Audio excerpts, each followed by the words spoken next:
ప్రభువైన యేసు నామమున మీ అందరికీ శుభములు.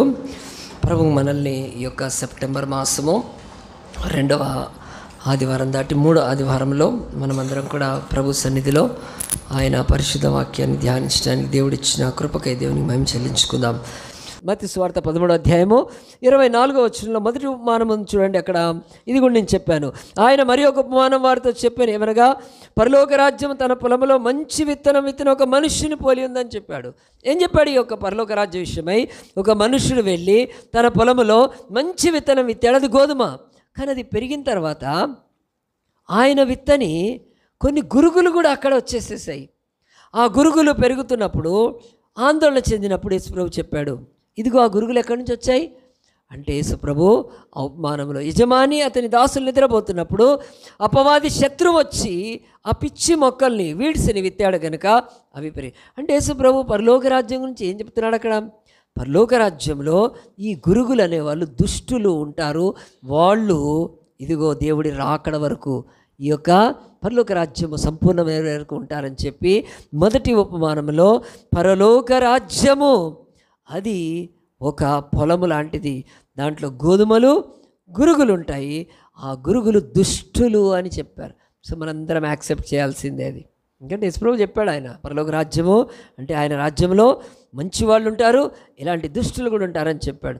రెండవ ఉపమానం ఆయన తీసుకొని పరలోక రాజ్యం గురించి మన కళ్ళు తెరిపించడానికి 31లో చెప్పాడు. చూడండి, ఆయన మరి ఒక ఉపమానం వారితో చెప్పాను, పరలోక రాజ్యం ఒకటి తీసుకొని తన పొలములో విత్తిన ఆవగింజను పోలి ఉంది. ఇక్కడ ఇంకోటి చెప్పాడు, ఒక ఆవగింజను ఒక వ్యక్తి తన యొక్క తోటలో తన యొక్క పొలంలో విత్తినప్పుడు ఆ ఆవగింజ అది విత్తనం పెరిగి అలాగున ఏమైందంటే అది మొక్క కావాలి, కానీ చెట్టే కూర్చుంది. అది చెట్టు కాకూడదు. ఆవ మొక్క అది మొక్క కనుక అది మహా అంటే గుల్మం అంటారు. ఇదిగో మనిషి ఎత్తు వరకు పెరిగి ఆగిపోతుంది, ఇంకంతకంటే పెరగదు. కానీ ఒక మహా చెట్టు అయిపోయినప్పుడు ఆ చెట్టు అంత పెద్దగా అయింది కనుక ఆ చెట్టులోకి చాలా పక్షులు వచ్చి గూళ్ళు కట్టుకున్నాయి అని చెప్పాడు. అవి గూళ్ళు కట్టుకొని ఆ చెట్టు అంతా కూడా అనేకమైన ఆ యొక్క మరి అరుపుల చేత నిండిపోయింది. ఆ యొక్క పక్షుల యొక్క రకరకాల వింతైన ఆ యొక్క అరుపుల చేత నిండిపోయి ఆ యొక్క డిస్టర్బెన్స్ ఉన్నప్పుడు ఏమిటి ఇదేంటి అంటే యేసుప్రభు క్లియర్గా చెప్పాడు, నేను విత్తింది మొక్క ఆవగింజ, అది మొక్క కావాలి తప్ప చెట్టు కాకూడదు. ఈ చెట్టులాగా కావడము సంఘాన్ని మనుష్యులు కృత్రిమంగా దాన్ని అలాగున తీసుకొని వచ్చారు. కృత్రిమ ఎదుగుదల, ఆర్టిఫిషియల్గా దాన్ని అలాగున పెద్దగా చేసేస్తారు. ఆ యొక్క సహజము కాక అసహజమైన ఎదుగుదల దాంట్లోకి వచ్చేస్తుంది. హంగులు హార్బాటాలు ఏమేమో తీసుకొచ్చేస్తారు దాంట్లోకి. అప్పుడు ఈ యొక్క ఆకాశ పక్షులు వచ్చి గూళ్ళు పెట్టుకుంటాయి. ఆ గూళ్ళు పెట్టుకున్న ఆ పక్షులు ఎవరో తెలుసా? దేవుడు చెప్పాడు, దుష్ట ఆత్మలు అని చెప్పాడు. దుష్ట ఆత్మలు చర్చిలోకి వచ్చి ఆ యొక్క చెట్టులాగా ఉన్న దేవుడు కోరుకొని దానిలోకి వచ్చి అవి రకరకాలైన మరి బాధల్ని కలిగిస్తాయి, లేకపోతే సంఘాన్ని నాశనం చేస్తాయి, దేవుని రాజ్యం అని దేవుడు రెండవది మరి చెప్పాడు. మొదటిది గురుగులు దుష్టులైతే రెండవది ఈ పక్షులు దుష్ట ఆత్మలు అని చెప్పాడు. దేవుడు ఉంటాయి, ఎప్పటి వరకు ఉంటుంది?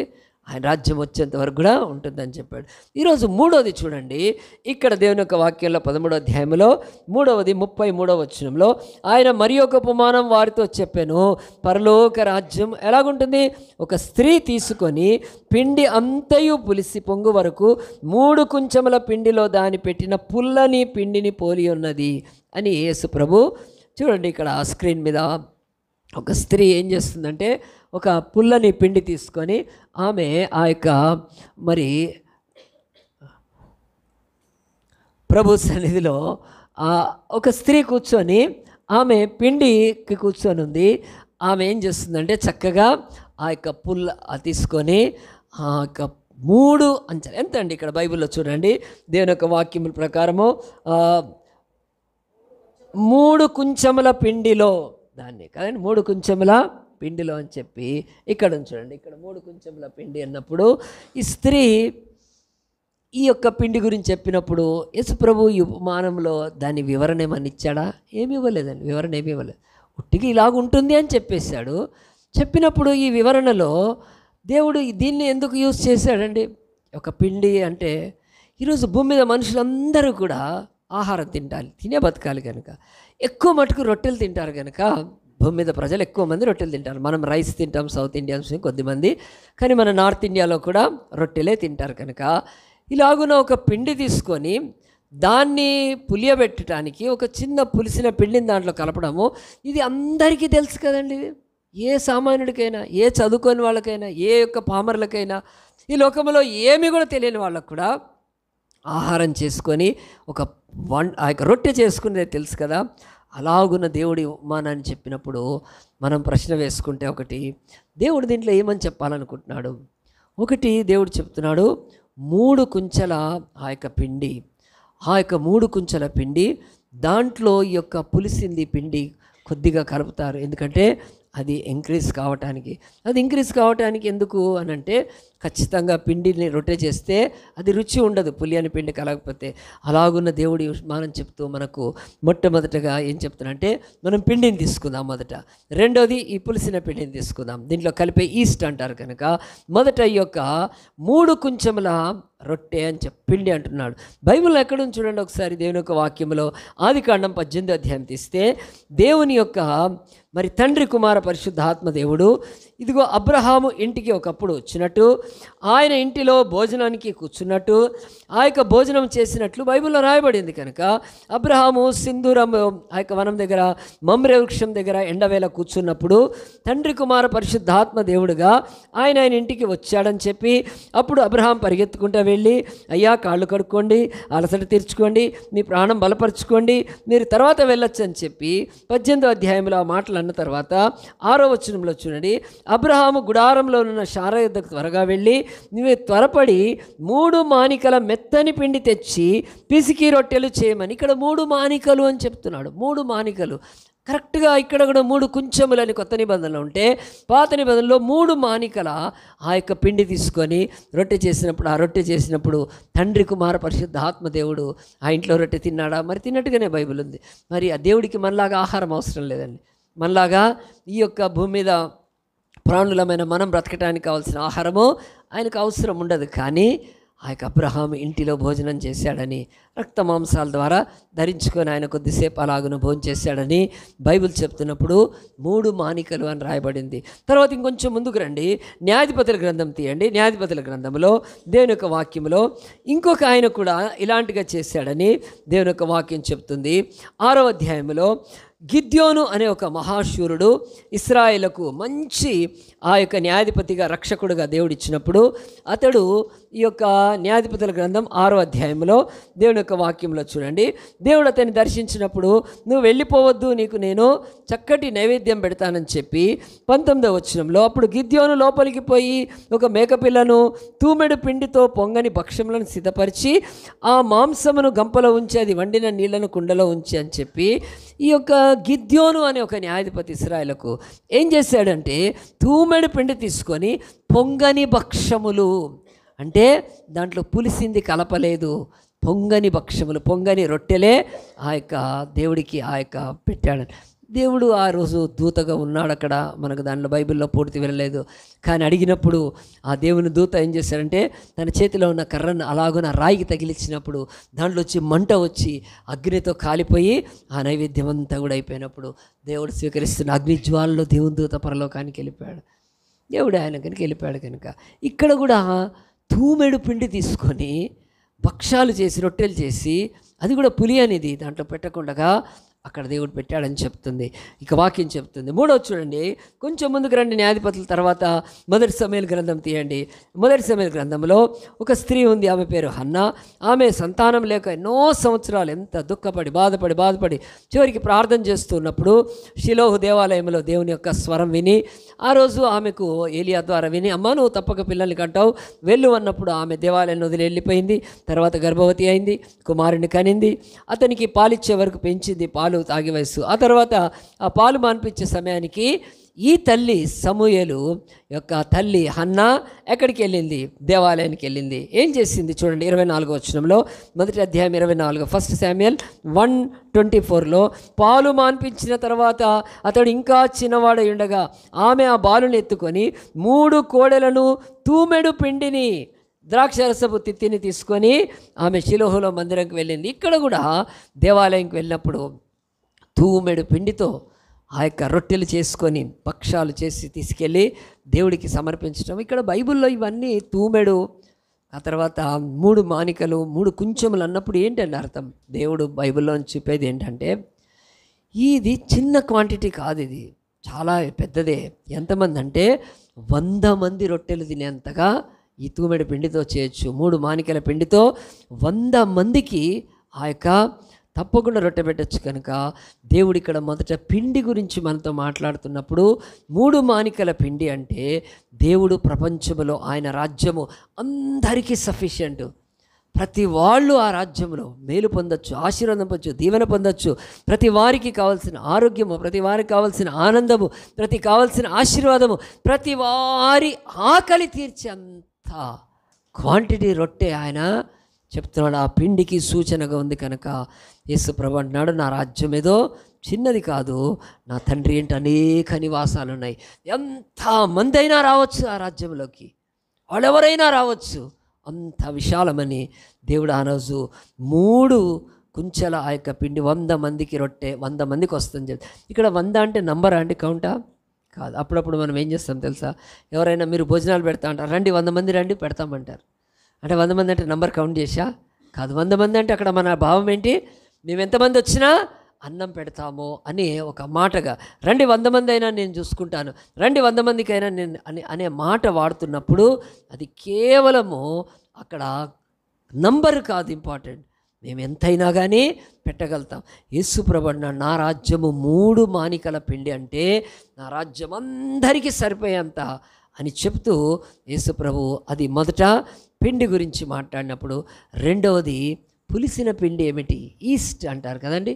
ఈస్ట్ అనేది ఈరోజు మరి రొట్టెలో ఆ యొక్క రొట్టె ఇంక్రీజ్ కావాలంటే, అది మంచిగా పెద్దగా కావాలంటే దాంట్లో ఈ పులిసిన పిండి ఈస్ట్ అనేది కలుపుతారు ఖచ్చితంగా. ఎందుకంటే దాన్ని కలపకుండా రొట్టె అలాగున రుచించదు, రొట్టె అలాగున పెద్ద కాదు, రొట్టె అది సరిగ్గా రాదు. కనుక ఈరోజు మనం బన్ అనేది చూస్తున్నాం కదా, అవన్నీ కూడా బ్రెడ్ బన్ అన్నీ కూడా ఈస్ట్, దాంట్లో ఈ పులిసింది కొంచెం పెడతారు కనుక అది అలాగున ఇంక్రీజ్ అవుతుందండి.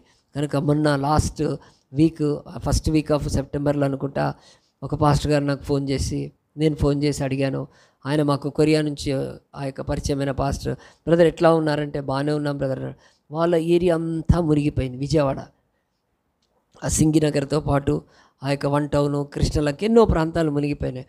అప్పుడు పాస్టర్ గారు ఇక్కడ ఆకలితో చచ్చిపోతున్నారు, మేము మా వంతుగా మేము కొన్ని 100 మందికి పులిహార వండి ప్యాకెట్లో కట్టి పెట్టాము, ఇంకా ఆకలితో ఉన్నారు అన్నప్పుడు అప్పుడు నేను అన్నాను, బ్రదర్ మేము వాళ్ళకి సహాయం చేస్తే మరి మీరు చేస్తారా అంటే చేస్తాము. ఏమి ఇవ్వచ్చు అంటే తల్లులు, ముఖ్యంగా చిన్నపిల్లల తల్లులు, వాళ్ళ పిల్లలకు పాలు బ్రెడ్ లేక ఎంత విలవిల్లాడుతున్నప్పుడు సరే చేద్దామని చెప్పాము. సరే మీరు చేయండి బ్రదర్, నేను బ్రెడ్ కొని మీరు పనిచేసేయండి, నేను మీకు మనీ పంపిస్తాను గూగుల్ పేలో కానీ అన్నప్పుడు పాస్టర్ గారు ఏమన్నా అంటే సరే అన్నాడు. కానీ ఆ రోజు మళ్ళీ ఫోన్ చేసి, బ్రదర్ రేపు అట్లా కుదరదు, బ్రెడ్ మనం ఇవ్వలేము. ఎందుకనంటే అంతకు ముందు రోజే బ్రెడ్ కంపెనీకి వెళ్ళి ఆర్డర్ ఇవ్వాలి. ఎందుకంటే ఆ బ్రెడ్ అప్పట్లో అది కాదు కనుక రాత్రి ఆ పిండినంతట్లో వాళ్ళు ఈ ఈస్ట్ని కలిపి దాన్ని ఇంక్రీజ్ చేస్తారు. మీరు చూడండి, పిండి విషయమే చూస్తే ఒక పిండి చాలా ఎక్కువగా ఉంటుంది, దాంట్లో కొంచెం ఈస్ట్ కలిపితే, ఇదిగో ఈ యొక్క పులిసింది కొంచెం కలిపితేనే బ్రెడ్ అవుతుంది.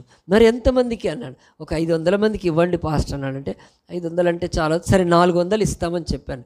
400 మందికి ఆ యొక్క మన పాస్టర్ గారికి చెప్తే, కృపారావు గారికి ఆ కంపెనీలో రాత్రి ఆర్డర్ ఇస్తే వాళ్ళు ఆ యొక్క పిండిని రాత్రి అంతా పులియబెడతారు. దాంట్లో ఈస్ట్ దీన్ని కలుపుతారు.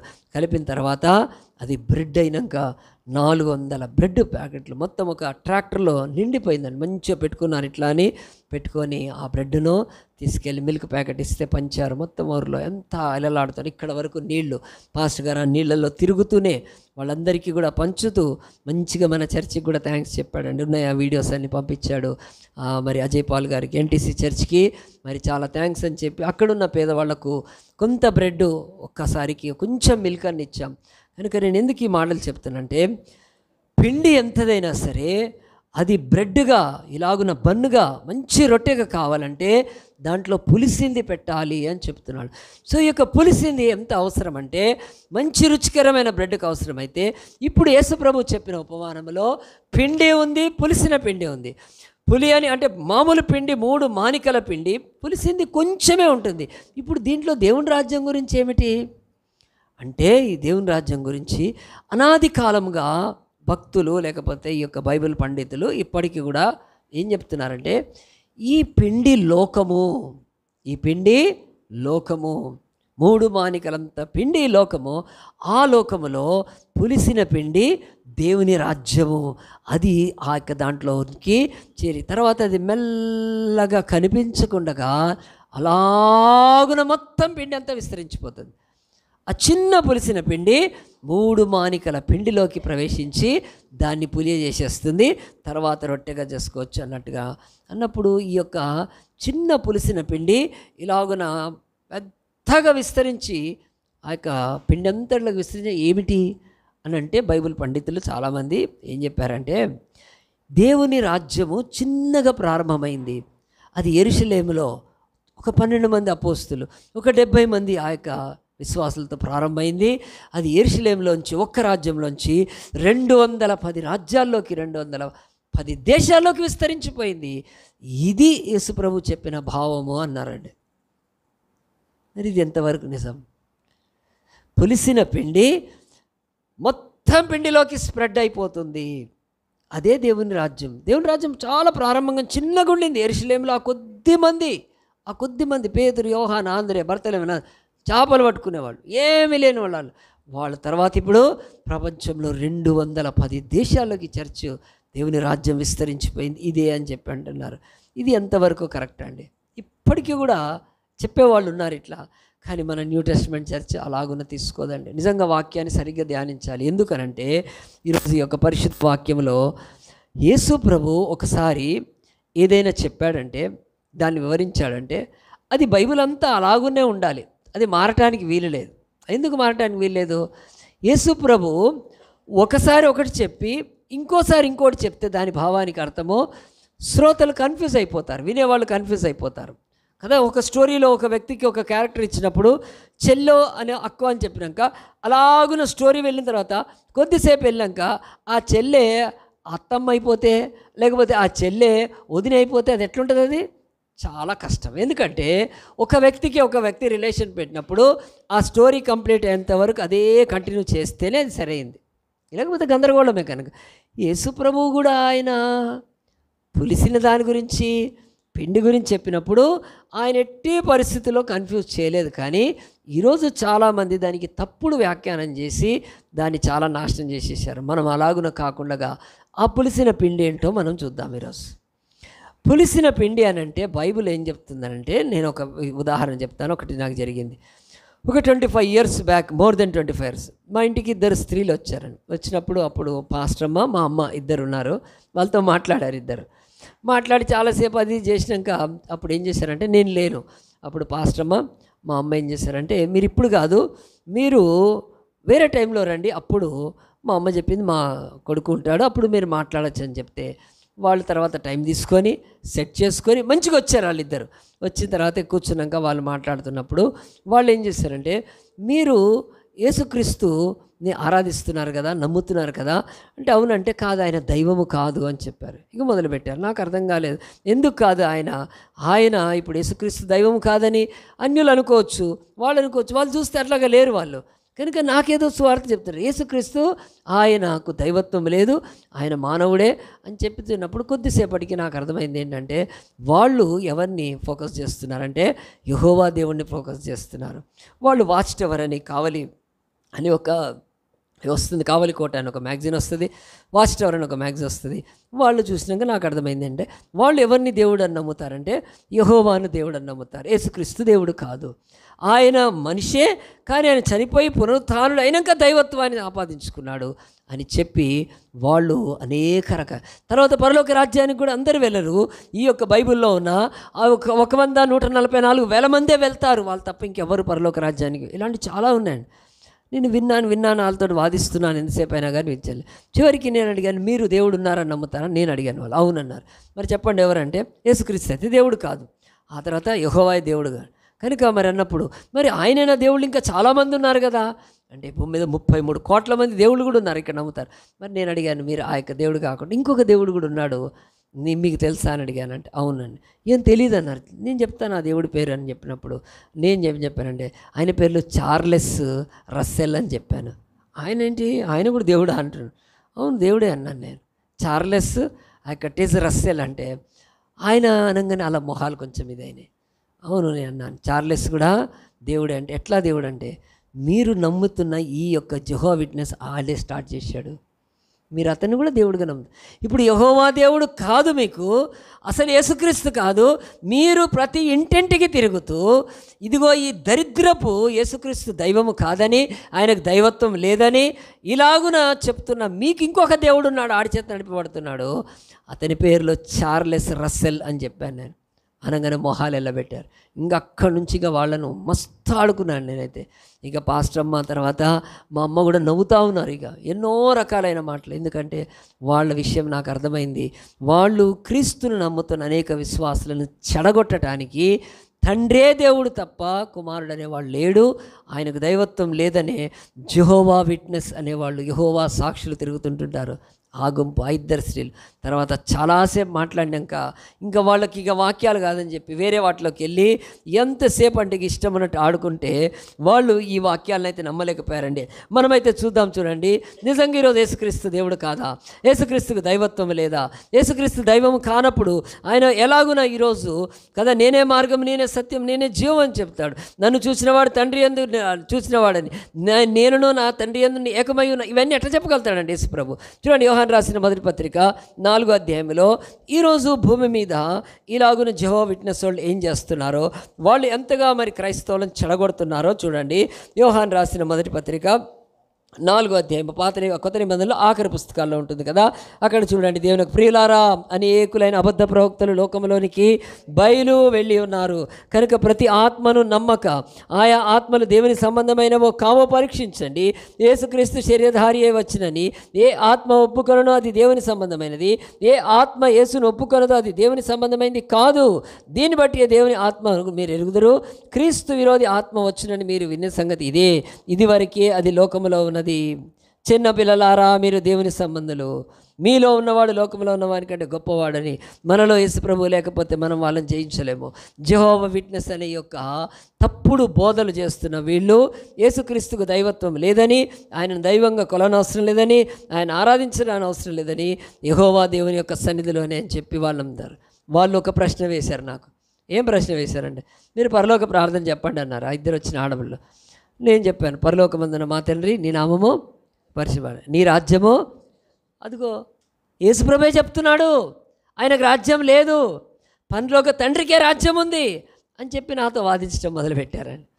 మొదట్లో వదులుకున్నా, కానీ ఎప్పుడైతే నేను చార్లెస్ రస్సెల్ పేరు తీసుకున్నా అలా మొహాలు మాడిపోయినాయి. మీరు యెహోవా దేవుడిని వదిలిపెట్టండి, అతను నమ్మండి, చార్లెస్ని పోయి నమ్మండి, చచ్చిపోయాడు కదా దీన్ని స్థాపించి యెహోవా విట్నెస్ అని చెప్పినప్పుడు ప్రియ దేవుని బిడ్డలారా కొంచెంసేపు ఆర్గ్యుమెంట్ అయినాక నేను ఆర్గ్యుమెంట్ వదిలిపెట్టి ఇక వాళ్ళని లెఫ్ట్ అండ్ రైట్ ఆడుకున్నాండి. బైబుల్ అవి తీసి ఇవి తీసి చేశాను, కానీ ఒకటి మాత్రం చెప్తుంది బైబుల్. చూడండి, ఇదొక యోహాను రాసిన మొదటి పత్రికలో 2వ అధ్యాయంలో 20వ వచనంలో దేవుడు హెచ్చరిస్తున్నాడు మనందరినీ. మొదటి యోహాను 2వ అధ్యాయం 20వ వచనంలో, అయితే మీరు పరిశుద్ధిని వలన అభిషేకం పొందినవారు కనుక సమస్తమును ఎరుగుదురు. దేవుడు చెప్తున్నాడు పరిశుద్ధిని వలన అంటే యేసు ప్రభువులోని పరిశుద్ధాత్మ ద్వారా మనం అభిషేకం పొందితే మనకి ఇంకా అవసరం లేదని చెప్పి 21 మీరు సత్యం ఎరిగిన వారైందని నేను రాయలేదు, కానీ మీరు దాన్ని ఎరిగి ఉన్నందున ఏ అబద్ధమును సత్యమైనది కాదని ఎరిగి ఉన్నందునను మీకు రాయిచున్నాను. యేసు క్రీస్తు కాడని చెప్పువాడు తప్ప ఎవడబద్ధీకుడు? తండ్రిని కుమారుని ఒప్పుకొని వీడే క్రీస్తు విరోధని, కుమారుని ఒప్పుకొనని ప్రతివాడు తండ్రిని అంగీకరింపనివాడు కాడు, కుమారుని ఒప్పుకొనివాడు తండ్రిని ఈవెన్ జెహోవా విట్నెస్ వాళ్ళు కుమారుని అంగీకరించిన వాళ్ళు తండ్రిని కూడా అంగీకరించట్లేదు. ఇదే పెట్టుకున్నాను, మీరు కుమారుని అంగీకరించకపోతే ఆ యెహోవా తండ్రిని కూడా కాదు, మీ తండ్రి రస్సేలు అని చెప్పాను నేను. బాగా ఇక వెళ్ళిపోయారండి. ఇక మళ్ళీ నాకు మా ఇంటికి ఏనాడు రాలేదు. ఇప్పటికీ కూడా ఈ యెహోవా సాక్షులనే వాళ్ళు తిరుగుతారు కనుక ఇది మొదటిది. రెండోది చెప్తాను నేను. రెండోది మోతేకూర అని రాజమండ్రి దగ్గర ఒక ఊరికి వెళ్ళాను. ఊరికి వెళ్ళాక అక్కడ వాక్యం చెప్తా ఉన్నాను. ఒకరోజు రాత్రి ఒక ఊరిలో ఒక సోదరులు పిలిచారు, వాక్యం చెప్తా ఉన్నా కొద్దీ అక్కడ 9 గంటలకు వాళ్ళు పాటలు మొదలు పెడతారు. ఈవినింగ్ మీటింగ్ 11, 12 వరకు పాటలు పాడతారు. ఆ తర్వాత అప్పుడు వాక్యం ఇచ్చేస్తారు. కనుక ఎందుకు 9 నుంచి పాటలు పాడి పాడి పాడి పాడి ఆ తర్వాత 11:30 అట్లా 12 గంటకి స్పీకర్కి ఇస్తారు. కరెక్ట్గా ఎప్పుడైతే స్పీకర్ వాక్యం చెప్పానంటారో అప్పుడు నిద్రపోతూ ఉంటారు. ఈ దరిద్రం కనుక ఆంధ్ర మానేశాను నేను. ఆంధ్రాకి వెళ్ళాను నేను వాక్యం పిలుస్తాను. ఎందుకంటే వాళ్ళకి ఆ పద్ధతికి అలవాటు పడిపోయారు. 9 గంటలకు తిని వస్తారండి, అంతే వంట చేసుకొని మంచిగా వస్తారు. వచ్చి 9 గంటలకు కూర్చొని కూటాలు తిరుగుతారు. పెడతారు కూటాలు బాగానే పెడతారు, కానీ ఎవడు వాక్యం అనేది ఏముండదు. 9 గంటల నుంచి వచ్చి అన్నాలు వండుకొని వచ్చి 11 గంటల వరకు పాటలు పాడిందే పాడో దుమ్ము లేపుతారు. మ్యూజిక్ కూడా బాగా 11:30కి ఇక నిద్ర వస్తుంది. అప్పుడు పాస్టర్ గారు ఇస్తారు. ఏం చెప్తారండి? సరే నేను అనుకున్నాను ఇంకా నేను రాకూడదులే అని ఆ రోజైతే వాక్యం చెప్పాను. కానీ ఆ రోజు నేను వాక్యం మోతేకూర అని రాజమండ్రిలో ఒక ఊరిలో వాక్యం చెప్తా ఉన్నాను. అలాగున్నా గట్టిగా చెప్తున్నా, ఎవరు నిద్రపోనియట్లేదు. నేనైతే గట్టిగా చెప్తా ఉన్నాను. ఇంతలోపల నాకు బైబిల్లో జరిగిందని, కర్మేలు కొండ మీదకి దేవుడు ఏలియా ప్రార్థన చేస్తే ఆకాశం నుంచి అగ్నిని తీసుకొచ్చాడు. మోషే అహరోన్లు ప్రార్థన చేస్తే బలిపీఠాన్ని స్థాపించినప్పుడు ఆ యొక్క సీనాయి కొండ దగ్గర పరలోకం నుంచి అగ్ని వచ్చింది. అలాగనే నేను వాక్యం చెప్తుంటే అగ్ని కనిపించిందండి నాకు ఆ ఊరిలో. ఏందంటే గుడిసెలతో కలపడుతున్నాయి, అక్కడ కాలుతా ఉన్నాయి. ఇక కాలుతా ఉన్నాయి, నేను చెప్పాలాగో కాలుతుంది కదా, కాలుకుంటే ఇంటి దాకా వస్తే ఒక గ్రౌండ్లో పెట్టాను. అక్కడ స్కూల్ లాంటి గ్రౌండ్ ఉంది. ఇక తగలబడతా ఉంటే నేనేం చెప్పట్లేదు, నేను గట్టిగా ఇంకా వాక్యం చెప్తా ఉన్నాను. కానీ ఎవరైనా చూసిన వాళ్ళు ఒకళ్ళిద్దరు చూసి వెళ్ళిపోయారు, కానీ నేను చెప్తే అందరూ అటు తిరుగుతారు, ఎవరుండరు. ఇంకా నేనేం చెప్పలేదు, అట్నే వాక్యం చెప్పుకుంటాను. కానీ తెల్లారికి తెలిసింది ఏంటంటే వాళ్ళు ఆ ఊరిలో ఒక బాధతో ఉన్నారండి. దేవుడు అగ్నిని పంపించింది అందు గురించి. తగలబడింది, ఒక ఇల్లు తగలబడిన తర్వాత ఆర్పుకున్నారు, మేము వచ్చేసాము. కానీ ఆ ఊరిలో ఎందుకనంటే అక్కడ ఒక తప్పుడు ఒక ఇది ఉంది. ఏంటంటే మీరు చర్చికి వెళ్ళే వాళ్ళంతా ఆదివారం వెళ్తున్నారు కనుక మీరు పరలోక రాజ్యం పోరు. ఆ ఊరిలో మీరు శనివారం వెళ్ళాలి, శనివారం వెళ్తేనే మీరు ఆరాధనకు అంటే దేవుని రాజ్యానికి అర్హులు. ఎందుకు శనివారం వెళ్ళాలి అని అంటే దేవుని వాక్యంలో నిర్గమకాండం తీయండి 20వ అధ్యాయంలో దేవుడు చెప్పాడు కదా, ఈ యొక్క 10 ఆజ్ఞలలో ఆయన చెప్పిన ఈ ఆజ్ఞను వాళ్ళు బలంగా నమ్ముతూ ఏం చేస్తున్నారంటే ఇప్పటికీ దీన్ని పట్టుకొని ఉంటారు. ఎన్నో ఆజ్ఞ అండి అది కదా. 4వది నీ దేవుడు అని 7వ వచనం, 8వ వచనం విశ్రాంతి దినమును పరిశుద్ధంగా ఆచరించిన జ్ఞాపకం ఉంచుకోనము. 6 దినములు నీవు కష్టపడి నీ పని చేయవలను. 7వ దినం నీ దేవుడు అని యెహోవాకు విశ్రాంతి దినం. దానిలో నీవైనా, నీ కుమారుడైనా, నీ కుమార్తె అయినా, నీ దాసుడైనా, నీ దాసి అయినా, నీ పశువైనా, నీ ఇంట్లో ఉన్న పరదేశి ఏ పని చేయకూడదు. 6 దినములు యెహోవా ఆకాశం భూమి సముద్రాన్ని సృష్టించాడు కనుక 7వ దినం విశ్రాంతి దినం, అందుచేత యెహోవా విశ్రాంతి దినం ఆశీర్వదించి దాన్ని పరిశుద్ధపరిచి. ఈ వాక్యం పట్టుకొని వాళ్ళు ఏం చేస్తారంటే దేవుడు ఆశీర్వదించే దినము అది ఇప్పుడున్న క్యాలెండర్కి సండే కాదు, అది సాటర్డే అది విశ్రాంతి దినం. వాళ్ళని ఎస్డిఏ అంటారు, SDA church, seventh day adventist చర్చిలని ఇది స్టార్ట్ చేశారు. ప్రపంచంలో స్టార్ట్ చేసి ఏం చేశారండి, దీన్ని విస్తరింపజేసి ప్రపంచంలో శనివారము విశ్రాంతి దినము, దాని ప్రకారమే మనము శనివారం వెళ్ళాలి, ఆదివారం. ఆ ఊరిలో వాక్యం చెప్పినాక తెల్లారి అందరూ వచ్చి అయ్యా పాస్టర్ ఇంత బాగా చెప్పావు రాత్రి వాక్యం, మా ఊరిలో తగలబడి మమ్మల్ని శనివారం రా అని చెప్పి ఆదివారం వెళ్తే మీరు పరలోకానికి వెళ్ళని చెప్తున్నా, ప్రార్థన చేయి పాస్టర్, మీరు హైదరాబాద్ నుంచి మా ఊరిలో ఒక చర్చ్ పెట్టండి, మీరు స్టార్ట్ చేయండి, మీ దగ్గరకు వస్తాము అని చెప్పి అందరూ బతిమలాడారండి. ఆ రోజు చాలాసేపు మాట్లాడి కొబ్బరి బొండాలు దాగి లేచి వచ్చాను. ఈరోజు చెప్తున్నాను, ఎస్డి అనే చర్చ్ సెవెంత్ డే చర్చ్ వాళ్ళకి ఏమర్థం కాలేదంటే యేసు ప్రభు యొక్క యూదులు ఆయన వారిని రాజ్యంగా చేసినప్పుడు అది భౌతిక సంబంధమైన రాజ్యము, అది ఫిజికల్ కింగ్డమ్ కనుక దానికి ఒక రాజు ఉన్నాడు, దానికి ఒక దేవాలయం ఉంది, దానికి ఒక ఆ యొక్క అడ్మినిస్ట్రేషన్గా దేవుడు సమస్తాన్ని పెట్టాడు. కానీ యూదుల యొక్క కాలం అయిపోయాక దేవుడు అన్యజనులందరినీ రక్షించడానికి ఉన్నప్పుడు దేవుడు యూదుల్లోనే తన కుమారుడైన క్రీస్తుని పట్టించి ఆయన ద్వారా ప్రపంచానికి అంతటికీ కూడా రక్షణ కలగజేయటానికి ఆయన శిలువ మీద బలియాగంగా అర్పింపజేసి మన శాప పాపం భరించిన తర్వాత అన్యజనులందరూ కూడా యూదులకు కలిగిన ఆశీర్వాదం కలగటానికి ఆయన పిలిచాడు. అప్పుడు మొదట్లో వాళ్ళకే, తర్వాత అందరికీ. మరి యూదులకు ఏం ఆశీర్వాదం ఉంది? ఫస్ట్ వాళ్ళు దేవుడు కలిగిన జనులు, నిజమైన దేవుడిని కలిగిన ప్రజలు, అబ్రహాం. రెండోది వాళ్ళకి ఏముంది? ధర్మశాస్త్రం ఉన్న ప్రజలు. వాళ్ళకి తప్ప ఎవ్వడికి ధర్మశాస్త్రం లేదు ఈరోజు. అదే తోరా, మనకు కూడా పాత నిబంధన అదే. మూడవది వాళ్ళు నిబంధన కలిగిన ప్రజలు, దేవుడితో నిబంధన చేసుకున్న వాళ్ళు. ఆ యొక్క పెళ్లిలో స్త్రీ పురుషుడు ఎలాగ చేసుకుంటారో నిబంధన అవి ఎవ్వరికీ లేవు కనుక అవి సకల జనులకు ఇవ్వటానికి దేవుడు గలతీ పత్రిక 3వ అధ్యాయం 13 చూడండి, ఎంత మంచి మాట చెప్తున్నాడు. ఇది నమ్మచ్చా మనం ఈరోజు? అన్యజనులకు దేవుడు ఆయన వెలుగును కనపరిచి అన్యజనులు మనం అందరం కూడా రక్షణ పొంది ఆయన రాజ్యంలోకి రావటానికి ఉంటే ఇంకా మనకు ఆ యొక్క పరిస్థితి అవసరమా? గలతీ 3:13 చూడండి, ఆత్మను గురించిన వాగ్దానం విశ్వాసంలో మనకు లభించినట్లు అబ్రహాము పొందిన ఆశీర్వచనము క్రీస్తు యేసు ద్వారా అన్యజనులకు కలుగుటకై క్రీస్తు మన కోసము శాపమై మన ధర్మశాస్త్రం యొక్క శాపము నుండి విమోచించని ఇందును గురించి మ్రాను మీద వేలాడిన ప్రతివాడును గ్రస్తుడని స్పష్టంగా చెప్తున్నాడు భక్తుడైన పౌలు. ఇదిగో ఒకప్పుడు యూదులకు మాత్రమే దేవుడు, కానీ ఆయన ఇప్పుడు అన్యజనులకు అందరికీ. కనుక అబ్రహాం పొందిన ఆశీర్వచనం మనం పొందడానికి క్రీస్తు శాపమైపోయాడు కనుక మరి క్రీస్తు చనిపోయిన తర్వాత ఆయన తిరిగి లేచిన తర్వాత ఆయన సంఘములోకి యూదులు కాక యూదులందరూ కూడా రావాలి కదా ప్రపంచంలో. మరి వాళ్లకు విశ్రాంతి దినము సబ్బాత్ ఎందుకు? సబ్బాత్ అవసరం లేదు వాళ్ళకి, ఆ శనివారాన్ని ఆచరించనక్కర్లేదు. కనుక ఇప్పుడు యేసు ప్రభు యొక్క శిష్యులు ఒక సందిగ్ధంలో పడిపోయారు. ఏమనంటే మనము శనివారం ఆరాధించాలా లేకపోతే యేసు లేచిన పునరుత్థాన దినం అంటే వాళ్ళంతా డిసైడ్ చేసుకున్నారు ఆదిమ అపోస్తలులు ఏమని, మనందరం ఇక యూదులము కాదు, మనకు సున్నతి లేదు, మనకి ఇక బలులు లేవు, మనకు అర్పణ లేవు, మనకు ప్రధాన యాజకుడు లేడు, మనకు దేవాలయం లేదు, అన్నీ కూడా దేవుడు తీసేసేసాడు. ఇప్పుడు క్రొత్త నిబంధనలో యేసుక్రీస్తే దేవాలయం ఏంటనగా మనందరం ఆత్మ సంబంధమైన బలులు అర్పించడానికి ఆ క్రీస్తుని వెంబడించడానికి మనం ఏ రోజు మరి ఆరాధించాలి? యేసు లోకాన్ని జయించిన దినము, పాపాన్ని జయించిన దినము, పునరుత్థానది ఆదివారం కనుక ఆదివారం ఆరాధించడం మొదలుపెట్టేసేసారు. అలాగున ఆదివారం ఆరాధిస్తున్న పరిశుద్ధాత్మ దేవుడు ఆపి మీరు ఆరాధించకూడదు అన్నాడా? అనలేదు. యేసు ప్రభు ప్రత్యక్షమై మీరు ఆదివారం అనలేదు, ఎవరు అనలేదు. కనుక అది అలాగున కొనసాగుతున్నప్పుడు ఈరోజు ఈ యొక్క 7th డే అడ్వెంటిస్టులు వాళ్ళకి ఏం బాధ? వాళ్ళు ఇదిగో ఈ యొక్క శనివారం ఆరాధిస్తేనే మీరు పరలోక రాజ్యానికి వెళ్తారనే ఒక తప్పుడు బోధను వాళ్ళు ఈ లోకంలో ప్రకటింపజేస్తుంటే నేను వెళ్ళి వాక్యం చెప్తే గుడిసెలే తగలబడ్డాయి, అక్కడ పోతే పోయింది. కానీ ఎందుకంటే ఆ తప్పుడు బోధ వాళ్ళ యొక్క జీవితాలలో తెలుసుకున్నారు. ఇది తప్పు, ఈ పాస్టర్ చెప్పాడు, నిజమే శనివారం ఆరాధించాల్సిన అవసరమో లేదు. మరి బైబిల్లో మరి ఆ యొక్క ఆజ్ఞ ఉందా ఎక్కడన్నా?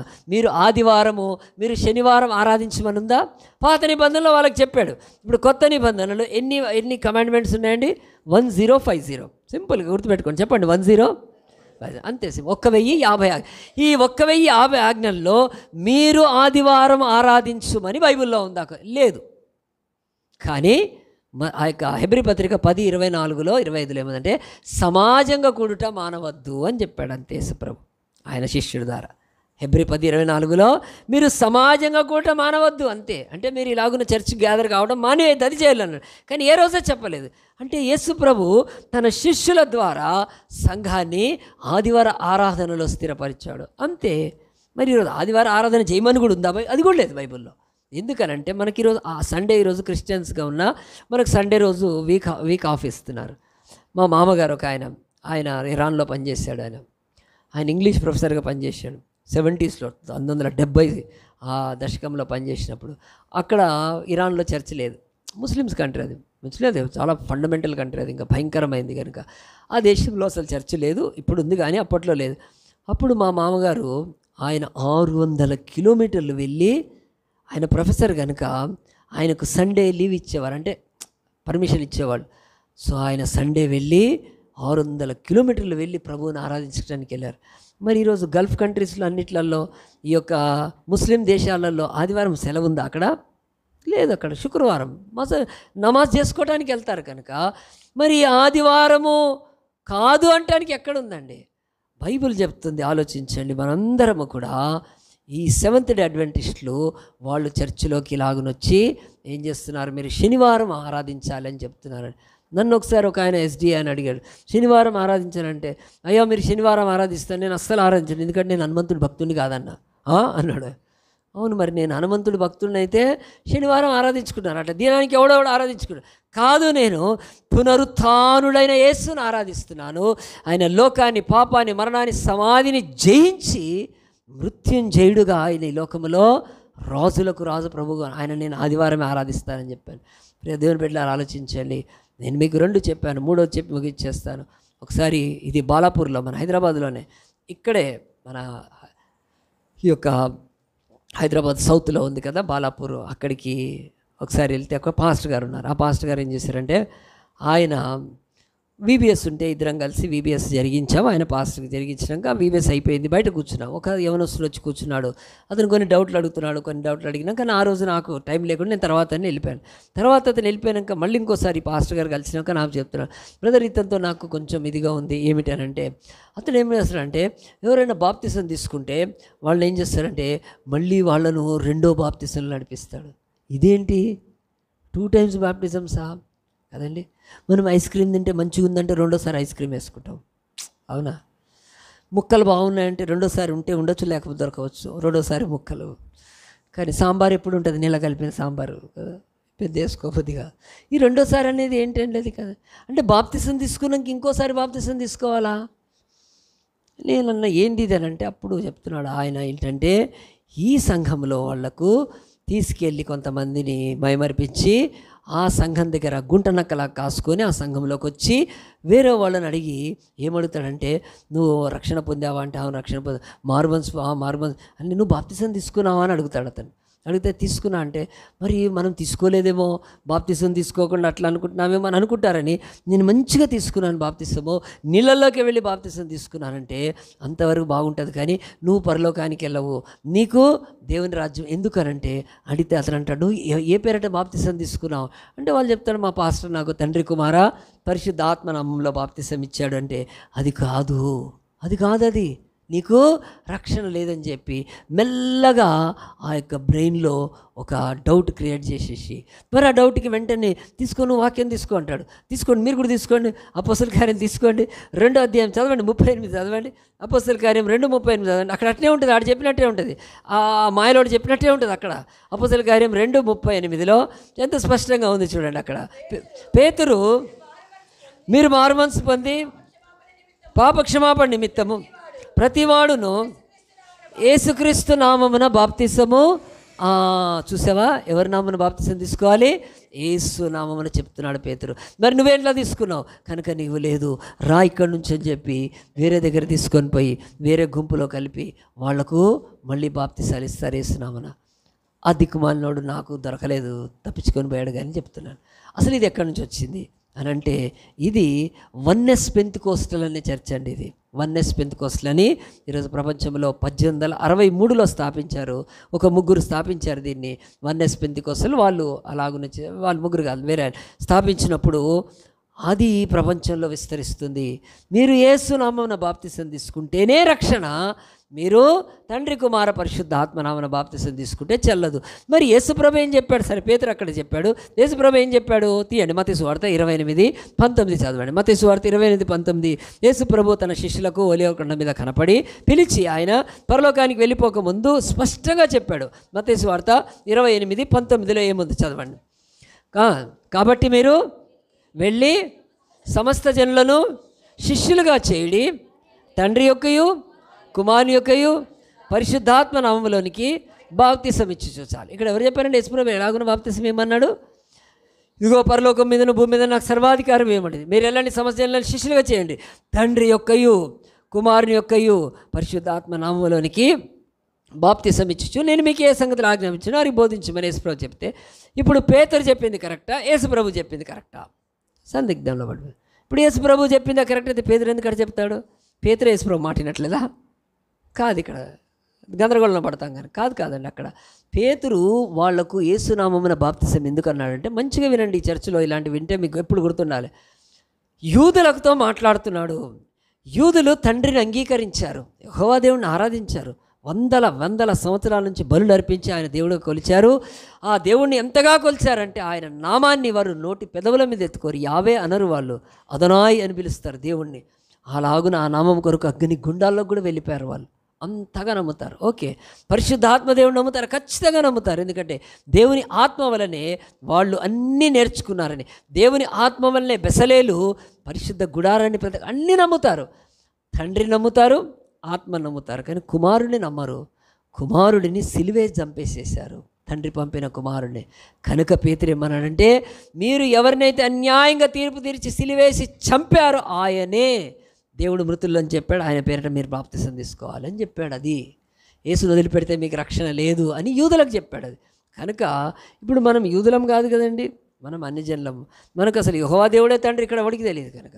కాబట్టి దేవుడు చెప్తున్నాడు, తండ్రి కుమార పరిశుద్ధాత్మలో బాప్తిసం పొందినా ఓకే, యేసునామంలోకి బాప్తిసం పొందినా అంతే, సమానమే.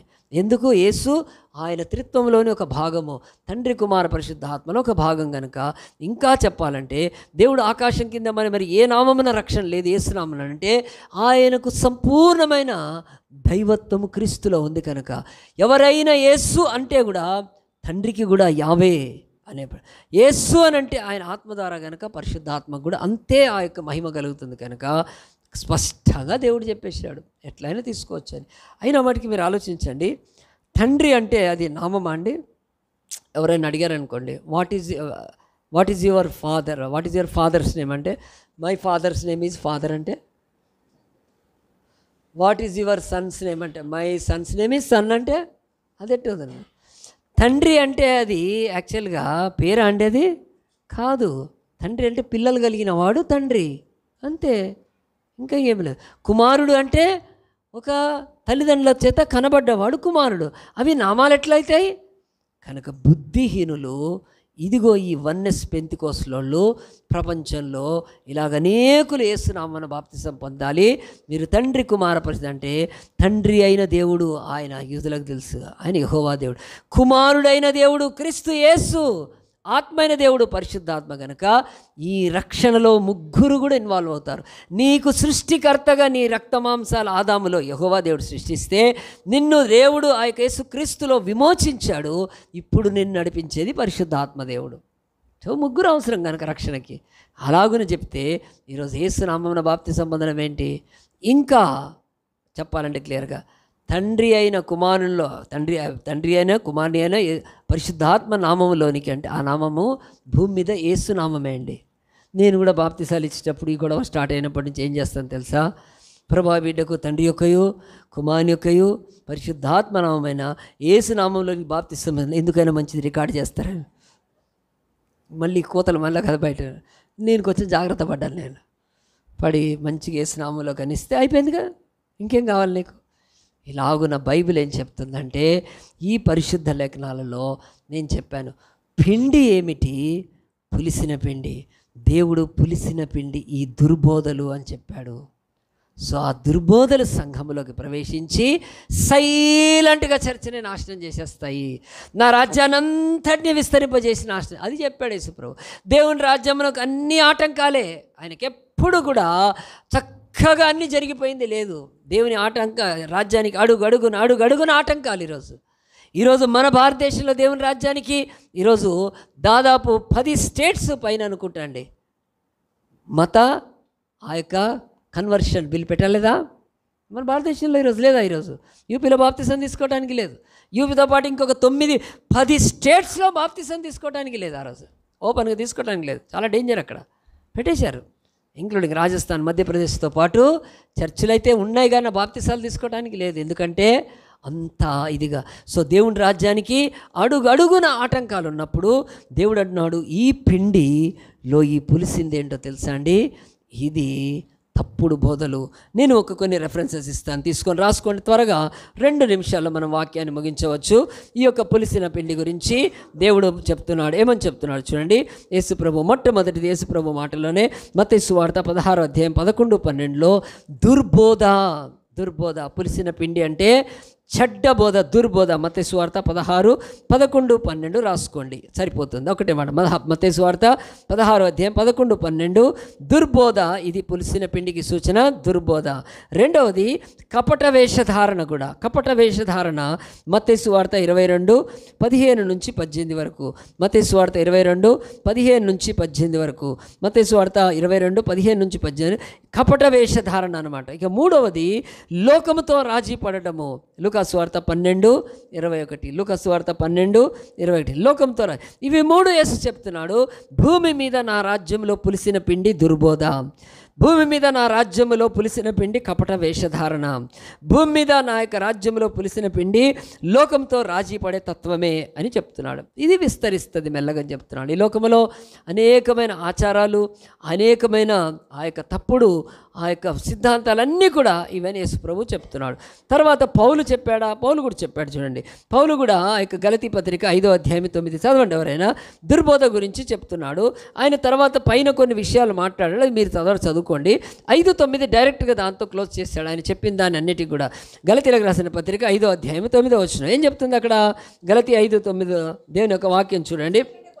పులిసిన పిండి కొంచెమైనను ముద్దంతయు పులియ చేయను. ఎందుకు చెప్తున్నాడంటే ఇక్కడ ఆయన పైన మాట్లాడినప్పుడు ఒక మాట అన్నాడు చూడండి. 4వ వచనం, మీలో ధర్మశాస్త్రం వల్ల నీతిమంతులను తీర్చబడి వాడెవడో వాడు క్రీస్తులోని బొత్తిగా వేరు చేయబడినారు, కృపలో నుండి తొలగిపోయినారు. అంటే గలతీలకు రాస్తున్నప్పుడు పౌలు ఏం చెప్తున్నాడంటే, అయ్యా మనిషి రక్షణ పొందాలంటే ధర్మశాస్త్రం కూడా గైకోనాలని చెప్తున్నారు అక్కడ. ఇక ధర్మశాస్త్రమే గైకొంటే కృప ఎందుకు? కృప నిరర్థకం అయిపోతుందని కఠినంగా రాశాడు.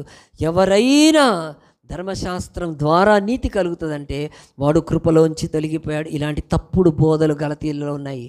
తప్పుడు ఆ యొక్క సిద్ధాంతాలు ప్రకటిస్తున్నారు కనుక ఆ యొక్క పౌలు స్పష్టంగా చెప్పాడు, పులిసిన పిండి అది కొంచెమైనా చిన్న తప్పుడు బోధైనా అది మొత్తము పిండి అంతటిని పులిసే చేస్తుందని చెప్తున్నాడు. తర్వాత ఇదే పౌలు ఆ తర్వాత శరీర సంబంధమైన ధోరణులు అని చెప్పి ఆ యొక్క 1 కొరింథీ 5వ అధ్యాయము 6-8 వచనాల వరకు. 1 కొరింథీ 5, 6-8 రాసుకోండి. ఈ వచనం నేను ఆఖరిలో చదువుతాను.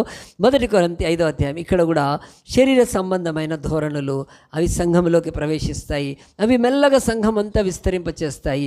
అవి పులిసిపోయినాయి కనుక అది దేవుడి యొక్క సన్నిధిలో ఈ చిన్న పులిపిండి లోపలికి వచ్చి ముద్దంతటిని కూడా పులిసేస్తుంది అని పౌలు ద్వారా కూడా హెచ్చరికలు ఇస్తున్న దేవుడు మనకి ఏం చెప్తున్నా అంటే, మరి సంఘంలో పులిసింది ఉండొచ్చా? ఉండకూడదా? అస్సలు ఉండకూడదు కదా. మరి అస్సలు ఉండకూడదు కదా. దేవుని యొక్క వాక్యం ప్రకారము మనందరము దేవుని యొక్క సన్నిధిలో ఒక్కసారి నిర్గమకాండం తీద్దాము.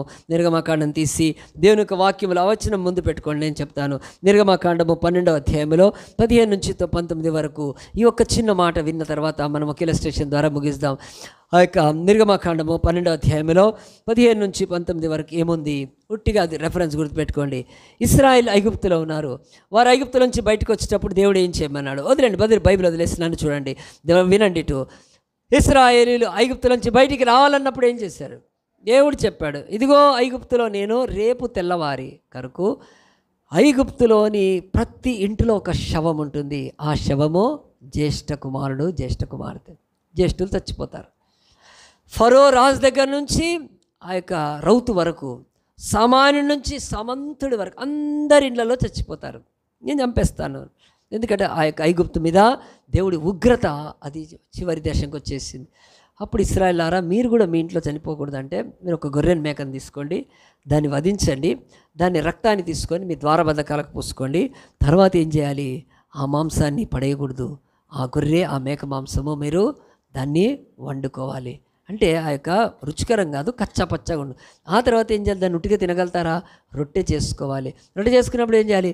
పులియని రొట్టెని చేసుకోవాలి, పట్టకూడదు. ఎందుకంటే ఆ రాత్రి మీరు వెళ్ళిపోతారు కనుక త్వరగా పిండి చేసి దాన్ని పులియబెట్టి అది తెల్లారి మంచిగా అయిన తర్వాత చేసుకునే టైం లేదు కనుక మీరేం చేయాలి?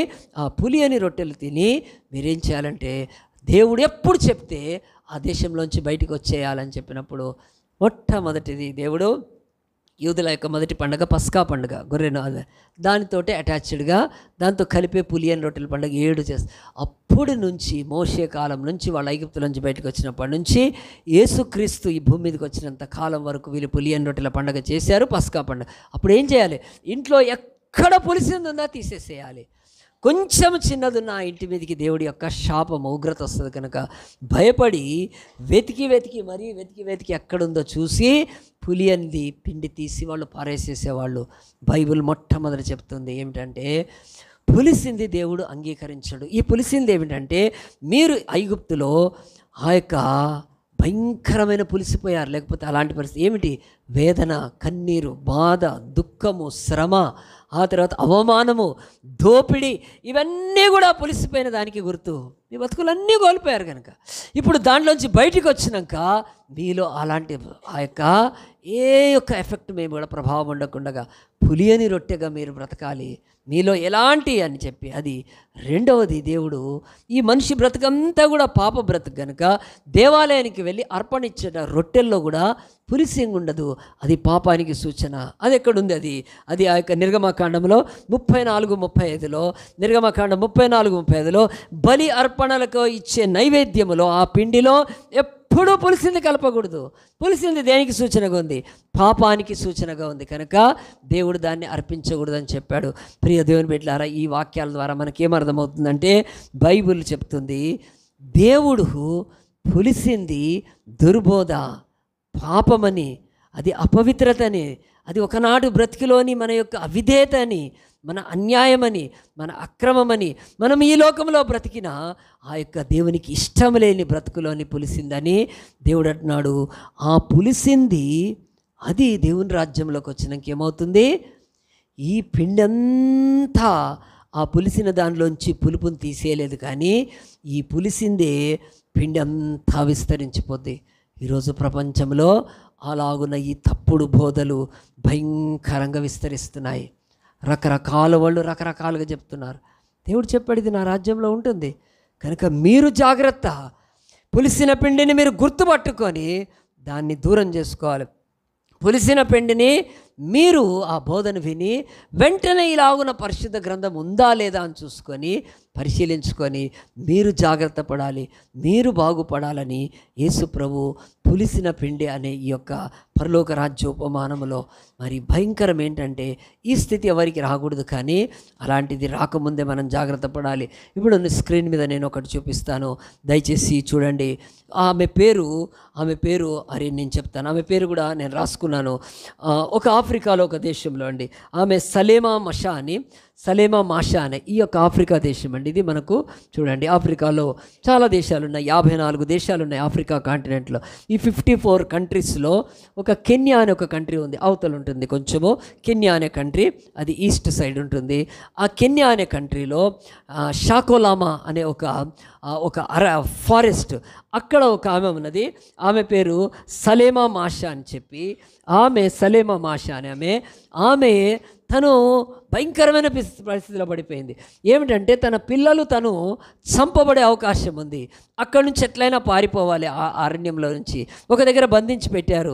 ఆ స్థితిలో ఉన్నప్పుడు ఆమె ఎట్లైనా ప్రయత్నం చేసింది. ఆకలేస్తుంది, తిండి లేదు, నీళ్లు తాగుదామన్నా నీళ్ళు కూడా లేవు, నీళ్ళు తాగినా కానీ ఆకలి తీరదు. అప్పటికే కొన్ని దినాల ఉపవాసంతో ఉన్నారు వాళ్ళు. మరి ఈ పరిస్థితిలో ఉంటే నేను చావకముందే నా పిల్లలు చచ్చిపోతారని చెప్పి ఆమె సలేమా మాషా అనే ఆమె ఏం చేసిందంటే తెగించి అక్కడి నుంచి ఎట్లన్నా బయటికి పడాలనుకుంది. మొత్తానికి వాళ్ళ కన్ను కప్పి బయటపడిన తర్వాత ఆమె ఏదో మెయిన్ రోడ్కి ఎక్కడికి వచ్చినప్పుడు ఒక మంచి గుడ్ సమరిటైన్ ఆమెకు సపోర్ట్ చేశాడు. ఆమెను తీసుకొని వాళ్ళు ఉండే ఆ యొక్క కెన్యాలో ఒక ప్రాంతానికి వచ్చేసారు. వచ్చిన తర్వాత ఆమె ఏం చేస్తుందంటే భయపడిపోయి నా పిల్లల్ని బతికించుకున్నాను, ఇంకా చాలామంది తల్లులు పిల్లలు అక్కడ చాలామంది వాళ్ళు చచ్చిపోతారు, వాళ్ళని బతికించాలి అని చెప్పి ఆమె పోలీస్ కంప్లైంట్ చేసింటే పోలీసు వాళ్ళు వెళ్ళి వెతికారండి. వెతికినాక ఆ యొక్క షాకోలాం అనే ఆ యొక్క ఫారెస్ట్కి వెళ్తే అక్కడ ఏం కనిపించినాయి తెలుసా అండి? అక్కడ చాలామంది చిన్నపిల్లల శవాలు ఉన్నాయి, చాలా చిన్నపిల్లల శవాలు. ఇదిగో ఈమె అయితే బతికింది, కానీ చిన్నపిల్లల శవాలని నిజమే ఆమె చెప్పింది నిజమే. అక్కడ పోలీసు వాళ్ళు అక్కడ కనుగొన్నారు. తర్వాత గవర్నమెంట్ కూడా స్ట్రిక్ట్గా ఎంక్వైరీ చేసి అయితే ఆ యొక్క పిల్లలందరినీ శవాలను తీసుకొస్తున్నారు. అలాగున తీసుకొస్తున్నప్పుడు ఇంకా ఎంక్వైరీ చేశారు. వీళ్ళే కాక ఇంకా ఎక్కడన్నా ఉన్నారా పిల్లలు, స్త్రీలు, పెద్దవాళ్ళు ఉన్నారని చెప్పి ఆ ప్రాంతం అంతా ఎదిగితే అక్కడ చాలా సమాధులు తవ్వి ఉన్నాయండి. అంతా ఇట్లా మనము కన్స్ట్రక్షన్ అయినప్పుడు ఈ పిల్లర్స్కి ఎలాగున గుంతలు తవ్వుతారో కన్స్ట్రక్షన్ కట్టేటప్పుడు అలాగున ఎన్నో గుంతలు ఉన్నాయి. దాంట్లో తీసుకెళ్ళి ఆ బాడీస్ని వేసేస్తున్నారు. పూడవని కూడా పూడవట్లేదు. ఆ శరీరాలు అలాగనే ఆ మట్టిలో దహనమైపోతుంటే అక్కడ వెళ్ళి పోలీసు వాళ్ళు కెన్యాలో ఈ ప్రాంతంలో ఈ యొక్క షకలోమ అనే యొక్క ఫారెస్ట్లో వెతికితే 400 మంది, దాంట్లో మిస్సింగ్ కొంతమంది తెలియదు ఏమయ్యారో, దాదాపు 200 మంది యొక్క ఆనవాళ్ళు అయితే దొరికినాయి. దాంట్లో పిల్లలు కూడా చాలామంది చచ్చిపోయారు. చివరికి వీళ్ళు అక్కడ పోయి దాడి చేస్తే అక్కడ 94 మంది దొరికారు. వాళ్ళంతా ఇదే స్థితిలో ఉన్నారు. ఏమిటంటే వాళ్ళు ఆకలితో చచ్చిపోతూ ఉన్నారు. ఎందుకు ఆకలితో చచ్చిపోతున్నారు, మీరు ఎందుకు ఆకలితో చచ్చిపోతున్నారని అడిగినప్పుడు ఆమె చెప్పిన సమాధానం ఏంటంటే, ఇక్కడ మా దగ్గర కెన్యాలో ఒక పాస్టర్ ఉన్నాడు, ఆ యొక్క గుడ్ న్యూస్ ఇంటర్నేషనల్ అనే ఒక చర్చ్ ఏదో ఉంది, ఆ యొక్క చర్చ్ యొక్క స్థాపకుడు అతను ఏం చెప్పాడంటే, చర్చిలో మీరందరూ పరలోకానికి పోవాలంటే ఉపవాసం స్టార్ట్ చేయండి. అలాగున ఉపవాసం చేస్తున్నప్పుడు తప్పకుండా పరలోక రాజ్యానికి వెళ్ళిపోతారు చచ్చిపోయాక. మరి ఎవరు చచ్చిపోతారు ఫస్ట్ పిల్లలు చచ్చిపోతారు, నిజంగా ఆకలితారు. తర్వాత యవనస్తులు చచ్చిపోతారు, తర్వాత వివాహం కాని యవనస్తులు, తర్వాత పెద్దవాళ్ళు, తర్వాత నాయకులు కూడా, ఆ చర్చ్ ఎల్డర్స్ లేకపోతే ఆయన చచ్చిపోతారని ఆ యొక్క దుర్మార్గుడు ఒకడు ఇలాగున చెప్పితే దాన్ని నమ్మి కెన్యాలో అనేకుల ప్రాణాలు పోయినాయి. కళ్ళ ముందు పిల్లలు ఏడుస్తుంటే, మరి పిల్లలు ఆకలికి ఏడుస్తుంటే ఏం చేయాలంటే బెత్తం తీసుకొని వాళ్ళని గట్టి కొట్టాలి. కొట్టిన తర్వాత అతను ఆగిపోతాడు. ప్రాణం పోగానే పరలోకంలో చాలా ఆహారాన్ని తింటాడు అతను అని చెప్పి వాళ్ళ పిల్లల్ని చంపాడు. ఇతని పేరు పాల్ మెకెన్జీ. ఇతని పేరు ఇప్పుడు జైల్లో ఉన్నాడు. అతను లోపడేసేసారు. పాల్ మెకెన్జీ అని చెప్పి కెన్యాలో ఆ యొక్క గుడ్ న్యూస్ ఇంటర్నేషనల్ చర్చ్ అనే ఒక చర్చ్కి అతను స్థాపించి ఒక కల్ట్ లేకపోతే ఒక భయంకరమైన దుర్బోధను సంఘంలో తీసుకొని వచ్చి 400 మంది ప్రాణాలు. సో ఇక సలేమా మాషా అని మాత్రం ధైర్యం చేసింది. సలేమా హస్బెండ్ కూడా ఈ పాస్టర్కి మంచి సపోర్టు. కానీ ఆ యొక్క వాళ్ళందరినీ జైల్లో వేస్తే ఈమె బయట చెప్పింది, నా పిల్లల్ని నేను కాపాడుకున్నాను, నా ప్రాణాలు పోకుండా నా పిల్లలు నేను తెగించాను కనుక బయటకు వచ్చేసాను అని చెప్పిన తర్వాత ఇంకా విచారకరం ఏంటో తెలుసా అండి, ఆ 94 మందిని రిహాబిలిటేషన్ సెంటర్కి తీసుకొని వచ్చి వాళ్ళకి అన్నం పెడుతుంటే తినట్లేదు వాళ్ళు. మేము చచ్చిపోయి పరలోకానికి పోతాం అంతే మానేస్తున్నారు. అంటే ఆ దుర్బోధ ఎంత వాళ్ళకి ఎక్కిపోయిందంటే, ఇప్పుడు ఆహారం పెడితే మేము తింటే పరలోక రాజ్యం పోతుంది, మేము చచ్చిపోతాం, మా పిల్లలు చచ్చిపోతామంటే యేసు ప్రభు స్పష్టంగా చెప్తున్నాడు, 3 కుంచెముల పిండిలో ఎంత ముద్ద పులిసిన పిండి అది నాశనం చేసుకుంటూ వెళ్ళిపోతుంది. యేసు ప్రభు బాధతో చెప్తున్నాడు, నా రాజ్యమంతా కూడా పవిత్రులు ఉంటారని నేనేం చెప్పట్లేదు, నా రాజ్యమంతా పరిపూర్ణ కాదు. ఇలాగున సంఘాల్లోకి దరిద్రమైన ఈ పులిపిండి ప్రవేశించి అది అలాగున సంఘమంతా విస్తరించిపోతుంది. ఇంకా సంఘం ఎక్కడిది అంటే నువ్వు కాదు, యేసుప్రభే చెప్పాడు. చూడండి లూకాసు వార్త 18వ అధ్యాయంలో యేసుప్రభు ఈ భూమి మీదకి ఆయన తిరిగి వచ్చినప్పుడు ఈ మాట అంటే నాకు చాలా కాలం అర్థమయ్యేది కాదు, కానీ యేసుప్రభు కరెక్టే చెప్పాడు. అది ఆయన చెప్పిన ఉపమానానికి ఇక్కడున్న దానికి కూడా స్పష్టంగా లూకాసు వార్త 18వ అధ్యాయంలో దేవుని వాక్యం 8వ వచనము, ఆయన వారికి త్వరగా న్యాయం తీర్చును వారి విషయమే కదా ఆయన దీర్ఘశాంతం చూపుచున్నాడని మీతో చెప్తున్నాను. అయినను మనుష్య కుమారుడు వచ్చినప్పుడు ఆయన భూమి మీద విశ్వాసము కనుగొనునా.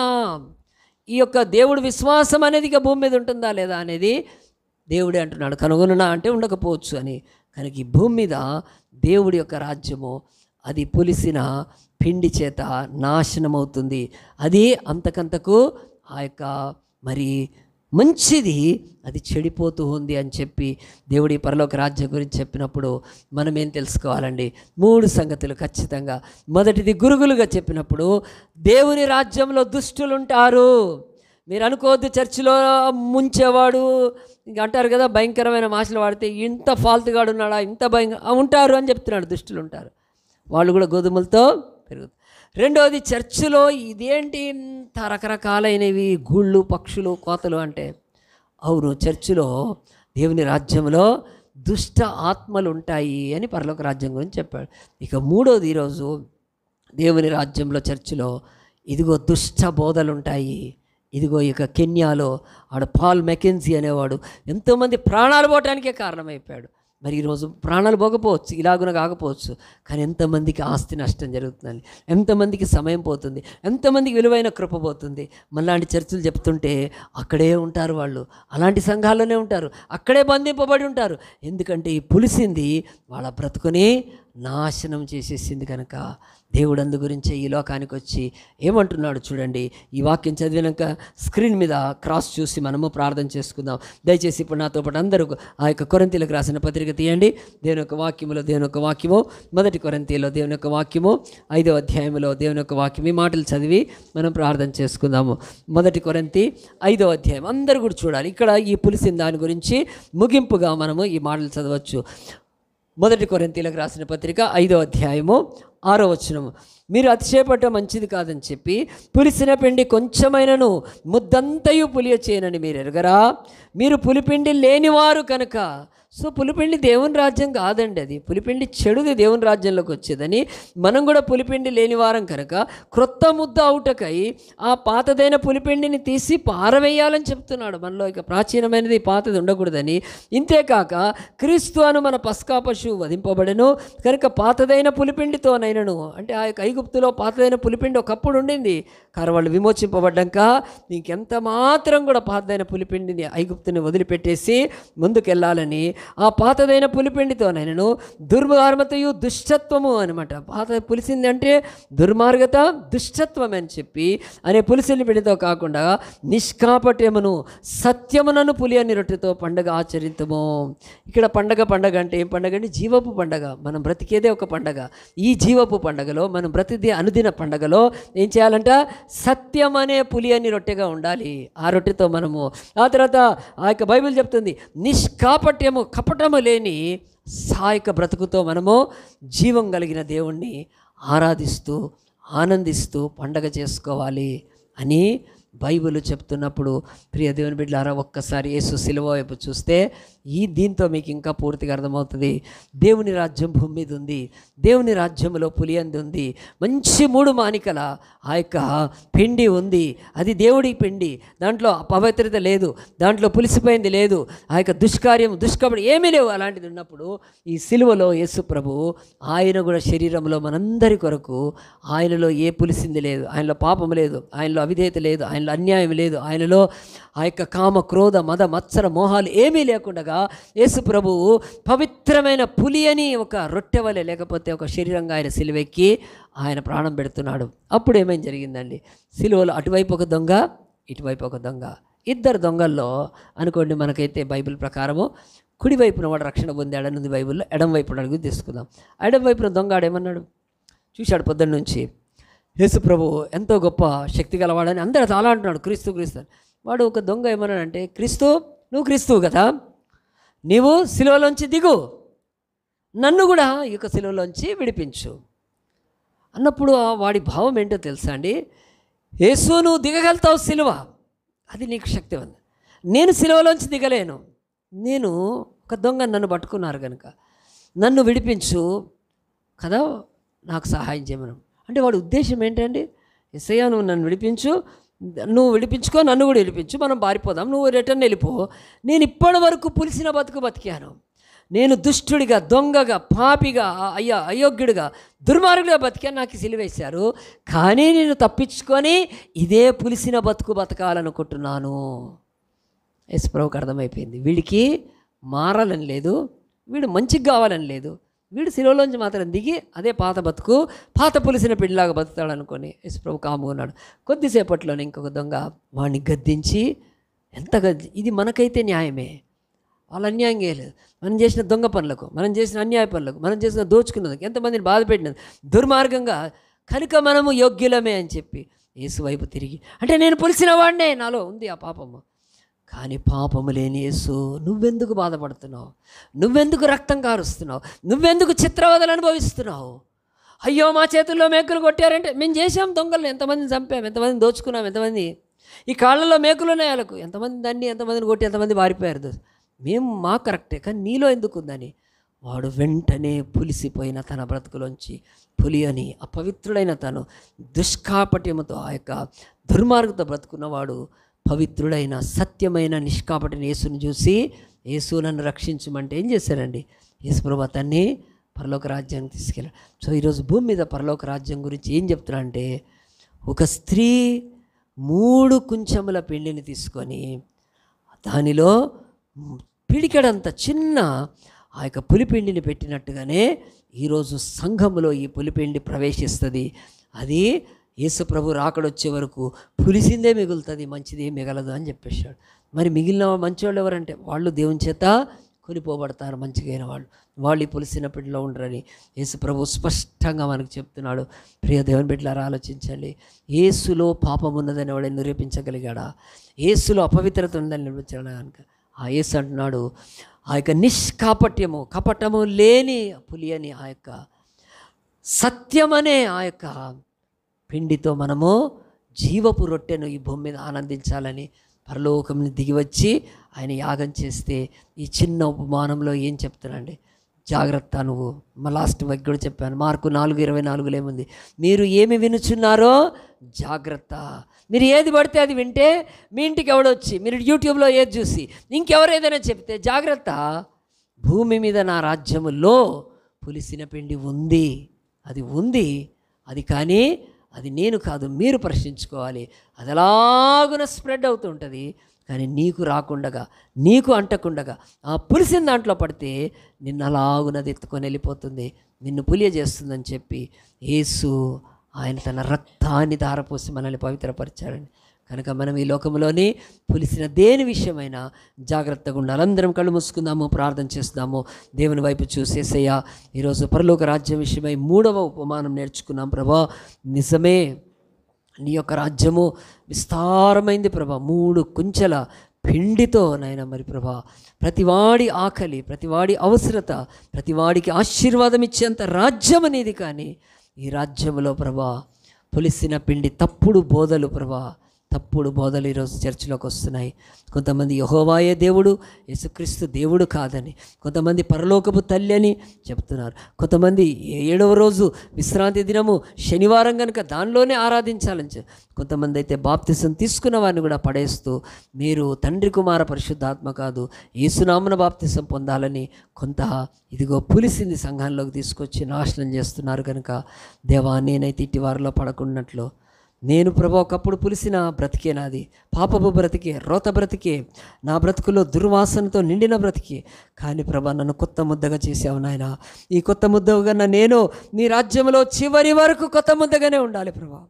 పులిసింది నాలోకి రాకూడదు ప్రభా, నన్ను కాపాడు నాయన. ఏం వింటున్నానో దాన్ని మళ్ళీ ప్రార్థన చేసుకొని మంచి సేవకుడి ద్వారా తెలుసుకొని నేను బయటపడాలి. ఈ దుర్బోధలతో నిండిపోతున్న, ఈ పులిసిన పిండితో నిండిపోతున్న ఈ లోకంలో దేవా దేవా నాయనా, నేను పట్టబడకున్నట్లు, ఎప్పుడు మా ఇంటికి ఎవడొస్తాడో తెలియదు, ఎప్పుడు మా ఇంటికి ఎవరు మాతో మాట్లాడతారో, ఏ యూట్యూబ్లో చూసి ఏది నమ్మి నేను తప్పిపోతానో నాకు తెలియకుండా. కనుక దేవా, నీవే నన్ను కాపాడు, నీవే నన్ను కాపాడు ప్రభా. సిలువలో దొంగకు ఆఖరి క్షణాల్లో కూడా ప్రభా నాయన, పులిసిపోయిన బ్రతుకులో, శాపగ్రస్తమైన బ్రతుకులో, అపవిత్రమైన బ్రతుకులో నుంచి కూడా లేవనెత్తి అతనికి నీ రాజ్యం ఇచ్చావు ప్రభా. మరి మేము కూడా నాయన పులిసిన వారమే కనుక ప్రభా, నీ యొద్దకు వచ్చి కొత్త ముద్ద అవుటకు ప్రభా, మేము నాయన తండ్రి నాయన మంచి నాయన నిష్కాపట్యముతోనూ సత్యముతోనూ ప్రభా ఈ జీవపు రొట్టె పండగను చేసుకుందాం కాక నాయన. మా జీవపు రొట్టె పండగ మేము 40 ఏళ్ళు బతుకుతామా, 50 ఏళ్ళు బతుకుతామా, 60 ఏళ్ళు ఎన్నేళ్ళు బతికినా ఈ జీవపు రొట్టెలో ప్రభా పులిసింది ఉండకూడదు ప్రభా. ఆ బోధలు మేము అంగీకరించకూడదు ప్రభా అని నువ్వు ప్రార్థన చేసుకుంటే ఖచ్చితంగా నిన్ను దేవుడు కాపాడతాడు. వాళ్ళు ఇంటింటా తిరుగుతారు, ఇంటింటాకి వస్తారు, ఇంకెక్కడి నుంచైనా రావచ్చు వాళ్ళు, కానీ కాపుదల మనదే.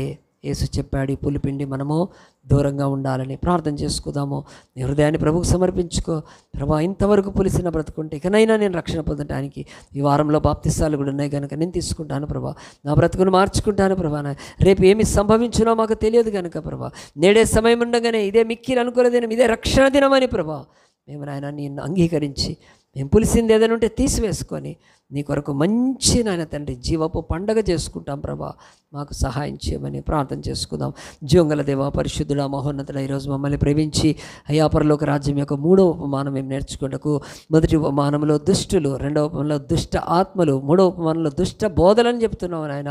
బోధ విషయం కూడా జాగ్రత్తగా ఉండాలి కనుక ప్రభా అయ్యా కనికరించండి. ఈరోజు వాక్యం నాయన ప్రతి బిడ్డ విన్నాడు కనుక ప్రభా తన బ్రతుకులో ఏది పులిసిపోయిందో అది తీసి యూదులు ఎలాగో ఇంట్లోంచి బయట పారవేసేవాళ్ళు ప్రభా, మాలో కూడా పులిసిందంతా తీసి మేము బయట పడవేసి పరిశుద్ధమైన ముద్దగా నిష్కాపట్యము సత్యమని తండ్రి నాయన పులి అని ప్రభా నాయన ఆ యొక్క జీవపు రొట్టె పండగ చేసుకుంటూ బ్రతుకులో ఆనందంతో సంతోషంతో బ్రతుకుటకు మాకు సహాయం చేయమని, ఇప్పటికే పులిసిన వాటితో ప్రభా మనుషులకు రోగాలు నాయన, వేదనలు, కన్నీరు, దుఃఖము, బాధ, అవమానాలు, అవరోధాలు, ఆటంకాలు ఎన్ని సంభవిస్తున్నాయి పులిసింది ఉండటాన్ని బట్టి.